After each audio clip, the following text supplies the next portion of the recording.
안녕하세요. 쉬운 설명입니다.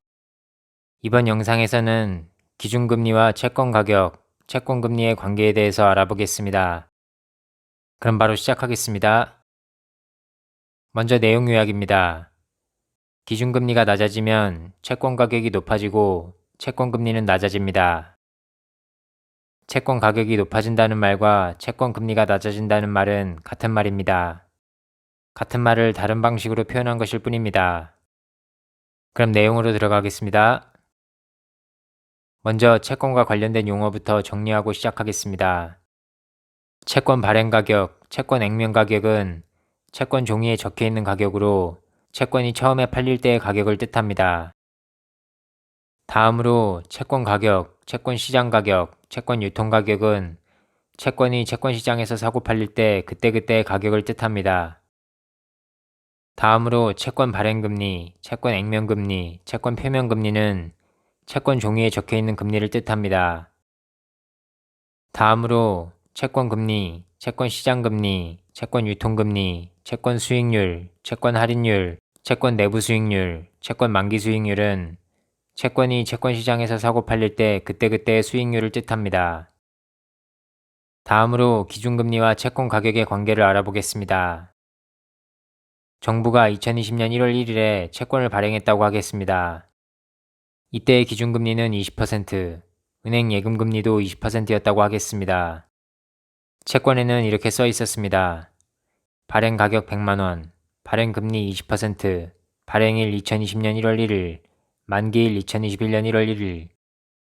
즉, 이 채권을 들고 있으면 2021년 1월 1일에 120만원을 돌려받게 되는 겁니다. 그런데 만약에 정부가 2020년 1월 2일에 기준금리를 10%로 내렸고, 그래서 은행 예금금리도 기준금리를 따라서 10%가 됐다고 하겠습니다. 그러면 만약에 2020년 1월 2일에 100만원으로 채권을 사면 2021년 1월 1일에 120만원을 받을 수 있습니다. 그리고 100만원을 은행에 넣으면 2021년 1월 1일에 110만원을 받을 수 있습니다. 즉, 기준금리가 낮아지면 채권을 사는 게 이득입니다. 그러면 사람들은 기준금리가 낮아지면 채권을 사려고 할 겁니다. 그리고 그러면 채권의 인기가 높아져서 채권 가격이 높아질 겁니다. 그래서 정리해보면 이렇게 됩니다. 기준금리가 낮아지면 채권을 사는 게 이득이 되고, 그래서 채권의 인기가 높아지고, 그래서 채권 가격이 높아집니다. 그리고 반대로 기준금리가 높아지면 채권을 사는 것보다 은행에 돈을 넣는 게 이득이 되고, 그래서 채권의 인기가 낮아지고, 그래서 채권 가격이 낮아집니다. 더 짧게 정리하면 기준금리와 채권 가격은 반대로 움직인다 라고 할 수 있습니다. 다음으로 기준금리와 채권금리의 관계를 알아보겠습니다. 1월 1일에 기준금리가 20%고 은행 예금금리가 20%고 채권 가격이 100만원일 때는 100만원을 투자해서 채권 만기 때 120만원을 받는 거니까 채권 금리가 20%가 됩니다. 그런데 1월 2일에 기준금리가 10%가 돼서 은행 예금금리가 10%가 되고 채권 가격이 105만원으로 높아졌다고 하면 105만원을 투자해서 채권 만기 때 120만원을 받는 거니까 채권 금리가 약 14%가 됩니다.